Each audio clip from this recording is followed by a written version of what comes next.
السلام علیکم ورحمۃ اللہ وبرکاتہ۔ میرے عزیزوں، بچوں، بیٹیوں، بہنوں، بھائیوں، بزرگوں، آج مجھے کہا گیا ہے کہ اللہ کے نبی سے محبت کی نشانی کیا ہے۔ تو میں نے 2 حدیثیں پڑھی ہیں، اس بعد میں بات کریں گے۔ ہمارے نبی محبت کے قابل کیسے نہ ہوں جن سے اللہ پیار کرتا ہے۔ والضحیٰ واللیل اذا سجا ما ودعک ربک وما قلی وللآخرۃ خیر لک من الاولی ولسوف یعطیک ربک فترضی۔ اس میں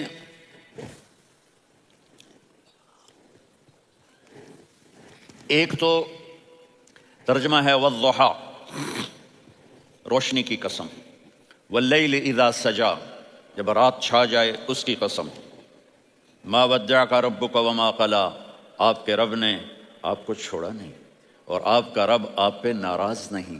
قلا ناراض، کاف نہیں ملایا۔ ما ودعک ربک وما قلاک، یہ ہونا چاہیے تھا، لیکن وہاں کاف کو ہٹا دیا کہ ناراضگی کے لفظ کے ساتھ اپنے نبی کے نام کو نہیں جوڑا۔ یہ تو اللہ کا اعزاز اور اکرام ہے۔ امام راضی تفسیر کے کنگ ہیں، ان کے 2 ترجمے بتاتا ہوں۔ والضحیٰ، میرے محبوب آپ کے روشن علم کی قسم۔ واللیل اذا سجا، آپ کی چادر کی قسم، کالی چادر کی قسم جس میں آپ اپنے گناہ گاروں کو چھپا لیں گے۔ تیسرا ترجمہ، یہ امام راضی کی بات ہے اس لیے میں آرام سے کہہ رہا ہوں۔ والضحیٰ، یہ مجھے سب سے پسند ہے جو اب میں کہنے لگا ہوں۔ والضحیٰ، میرے محبوب آپ کے خوبصورت چہرے کی قسم۔ واللیل اذا سجا، آپ کی سیاہ زلفوں کی قسم، آپ کے سیاہ پھیلے ہوئے بالوں کی قسم۔ بھلا آپ کا رب آپ کو چھوڑ سکتا ہے؟ بھلا آپ کا رب آپ پہ ناراض ہو سکتا ہے؟ یہ ہرگز نہیں۔ الم یجد کا ہاں، وللآخرۃ خیر لک من الاولی، یہ دنیا جانے والی ہے، آخرت باقی ہے۔ آپ نے فرمایا انا سید ولد آدم یوم القیامہ ولا فخر، قیامت کا دن دیکھو گے سرداری میرے ہاتھ میں ہوگی۔ لواء الحمد بیدی یوم القیامہ، قیامت کے دن دیکھو گے اللہ کا جھنڈا میرے ہاتھ میں ہوگا۔ انا خطیبہم اذا انصتوا، لوگ خاموش ہوں گے میں بولوں گا۔ انا قائدہم اذا وفدوا، لوگ چلیں گے میں لیڈ کروں گا۔ انا شافعہم اذا حبسوا، قدم رک جائیں گے میں شفاعت کروں گا۔ انا مبشرہم اذا ایسوا، وہ نا امید ہوں گے میں خوشخبریاں سناؤں گا۔ اجازت ہے کھڑے ہو کے پی لوں؟ مفاتیح الجنت بیدی یوم القیامہ، جنت کی چابی قیامت کے دن میرے ہاتھ میں ہوگی۔ یطوف علی الف خادم کانہم لؤلؤ مکنون، میرے گرد 1000 جنت کے خدام کھڑے ہوں گے میدان محشر میں۔ انی و امتی علی کوم من الارض، قیامت کے دن میں اور میری امت ایک اونچے مقام پر کھڑے ہوں گے، باقی سب نیچے ہوں گے۔ میرے رب کہہ رہا ہوں وَلَسَوْفَ يُعْطِيكَ رَبُّكَ فَتَرْضَىٰ، یہ آیت میرے نبی کی شان میں سب سے بلند ہے کہ میرا اللہ کہہ رہا ہے میرے محبوب میں آپ کو اتنا دینے والا ہوں کہ آپ کو بھی نہیں پتا جو میں نے آپ کے لیے، آپ کی آنکھوں کی ٹھنڈک کے لیے تیار کیا ہے۔ آپ جانتے ہی نہیں میرے محبوب کہ آپ کا رب آپ کو کیا دینے والا ہے۔ اگر ہوتا نا وَلَسَوْفَ يُعْطِيكَ رَبُّكَ ثُمَّ تَرْضَىٰ، میں آپ کو دوں گا پھر آپ راضی ہو جائیں گے، بالکل مطلب اور ہو جاتا۔ فترضیٰ، میں فا کا مطلب سمجھانے کے لیے قصہ سناتا ہوں۔ کسی کو جب اس کی سوچ سے زیادہ ملے تو وہ کیسے اس کے ایکسپریشن ہوتے ہیں۔ پشاور میں ہماری جماعت، میرے ساتھ عرب رائل فیملی کے نوجوان، ایک پٹھان مانگتا ہوا آیا، خدائے دا پارا، خدائے دا پارا، خدائے دا پارا، اللہ کے نام پہ دو۔ اب یہ 84 کی بات ہے، تو آ کے گاڑی کے ساتھ ایسے لگ گیا خدائے دا پارا۔ اب وہ سوچ رہا تھا یہ گاڑی والا 1 روپیہ دے گا یا زیادہ زیادہ 5 روپے دے دے گا۔ اس زمانے میں 4 آنے 8 آنے روپیہ بہت کم دیتے، 5 روپے، وہ بڑی گاڑی تھی، وہ تو خدائے دا پارا، خدائے دا پارا، اللہ کے نام پہ دو۔ تو وہ شیخ جو تھے اس نے جیب میں جتنے پیسے تھے سارے نکال کے اس کے ہاتھ پہ رکھے۔ اب آپ ایکسپریشن سے سمجھنا، خدائے دا پارا، خدائے دا پارا، خدائے خدائے خدائے، اس نے دوڑ لگا دی۔ میں نے کہا شیخ پتہ یہ کیوں بھاگا ہے؟ پورے مہینے کا راشن اس کو مل گیا، اور دوسرا اس کو یہ شک ہے کہ شاید غلطی سے اتنے دے دیے باقی واپس نہ لے لے، تو وہ بھاگ گیا ہے۔ یہ ہے فترضیٰ، میرے محبوب آپ کا رب آپ کو اتنا دینے والا ہے آپ سوچ بھی نہیں سکتے۔